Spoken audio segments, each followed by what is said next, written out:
dapat surga, orang Syiah mengkafirkan total orang Wahabi, guru Wahabi sakit pahalanya. Akhirnya masing-masing berupaya untuk membunuh. Kalau Ahlus Sunnah enggak, saudara. Islam masuk ke Indonesia dibawa oleh para wali, akidahnya Ahlus Sunnah damai. Oleh karenanya, ibu bapak saudara, saya sering mengatakan, kalau Anda itu mengatakan Indonesia itu darul harbi, negara yang harus diperangi, itu bukan Ahlus Sunnah. Kalau Anda mau perang, ngomong sama saya. Anda udah punya bom, Anda udah punya tembakan, ngomong sama saya kirim ke Palestina, demi Allah, saya biayain pengiriman. Indonesia itu darul silmi, negara aman. Ngapain kita ledakin bom di Indonesia? Masjid lagi dibom, kacau itu saudara. Yang di Cirebon kan? Lah kalau masjid dibom bukan mati sakit, mati sangit ente. Sarinah rame. Iya saudara, ya betul. Itu yang di Sarinah, yang nembak, yang bom bunuh diri, itu betul baru keluar dari penjara, belum sampai 3 bulan.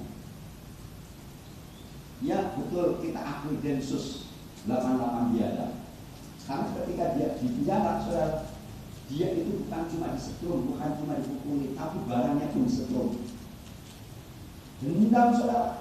Padahal mestinya kalau dia sudah diadili, hukum 1 tahun, bina loh. Bina supaya dia enggak radikal, supaya dia sadar, supaya dia itu lempeng, enggak disiksa.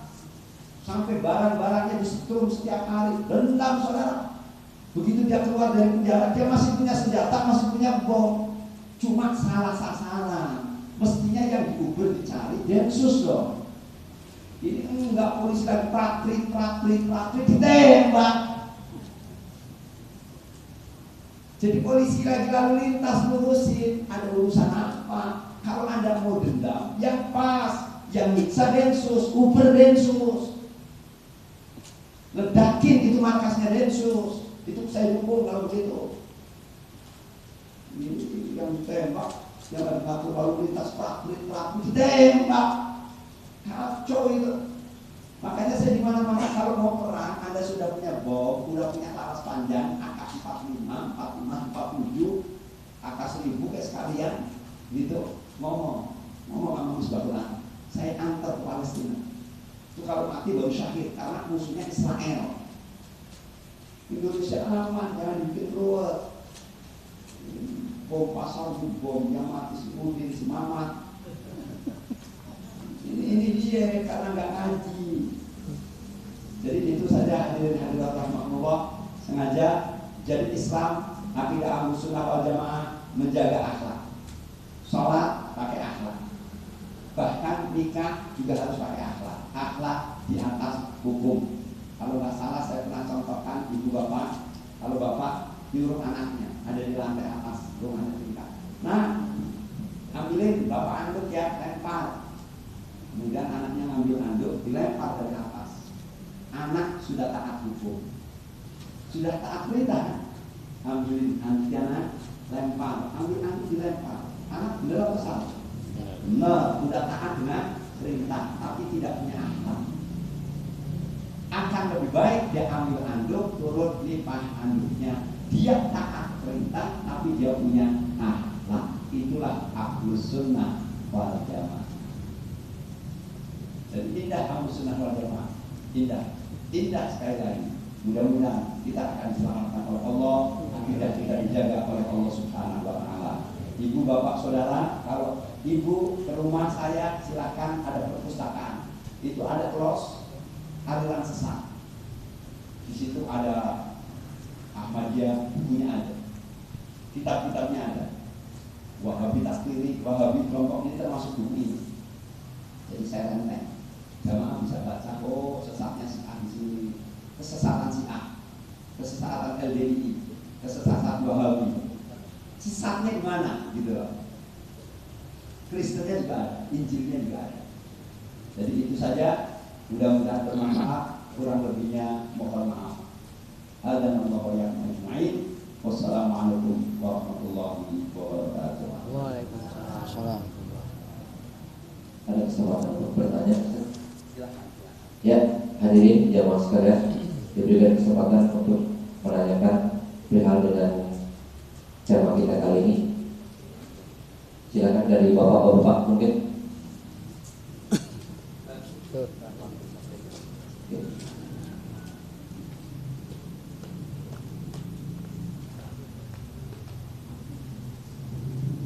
Assalamualaikum.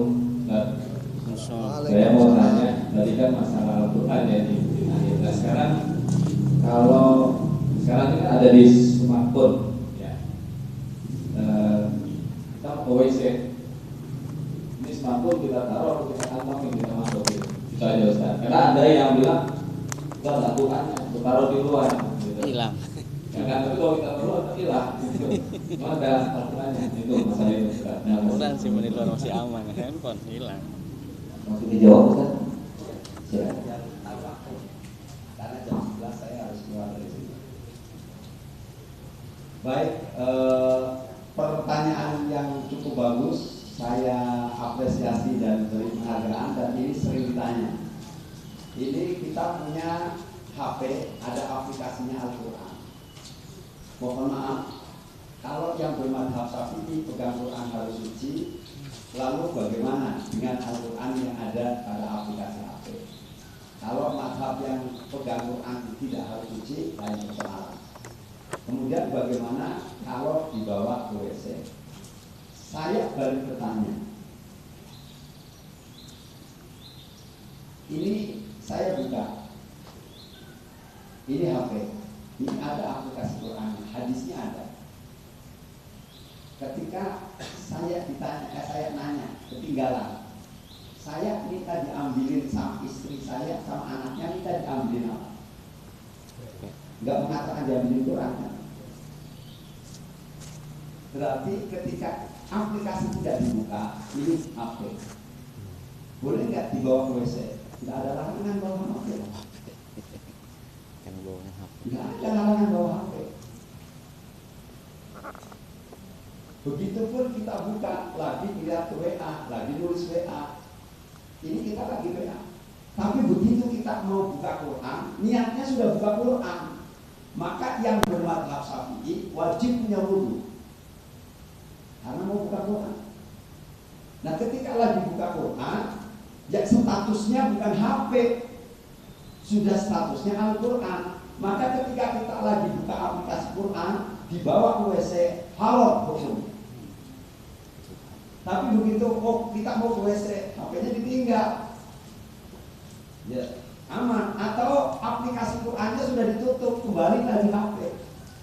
Ini merupakan kias dari pendapat ulama Syafi'iyah yang mengatakan kalau kita bawa koper, di dalam koper ada Al-Qurannya, maka ketika koper itu kita tenteng, kita punya hadas besar sekalipun tidak ada masalah. Kalau yang kita tenteng koper bukan Quran, walaupun di dalamnya ada Quran, tapi kita nggak niat Quran, niatnya koper. Ini pendapat jumhur ulama Syafi'iyah, bukan pendapat Misbahul Alam, bukan. Saya nggak punya pendapat, saya bukan mustahil.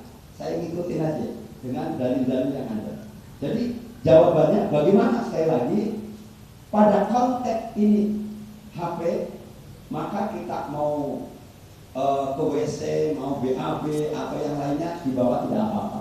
Tapi kalau aplikasi itu kemudian lagi Quran, sekali lagi nggak boleh, haram tetap karena statusnya Quran. Sama dengan bapak, ibu, sebelum ada alat yang kecil kita punya komputer. Ketika kita mau tulis Al-Quran, mau buka Al-Quran, maka wajib kita punya wudu. Madhab Syafi'i saya bilang. Kenapa? Karena mau buka Quran. Tapi ketika kita mau nulis urusan keuangan, komputernya itu juga, nggak perlu kita punya wudu. Jadi artinya fikih sudah menjawab persoalan sebelum alat teknologi itu muncul. Iya. Oke, ini ada pertanyaan dari ibu-ibu. Pak Kiai, saya selalu melanjutkan surat Yasin pada setiap malam Jumat dan bertawasul kepada Syekh Abdul Qadir Al-Jailani dengan maksud untuk mengirimkan doa kepada ahlul kubur, khususnya keluarga saya. Sebagaimana dicontohkan oleh orang tua saya. Yang saya lakukan apakah sudah benar atau belum? Mohon penjelasan dalilnya, dan saya termasuk golongan yang mana?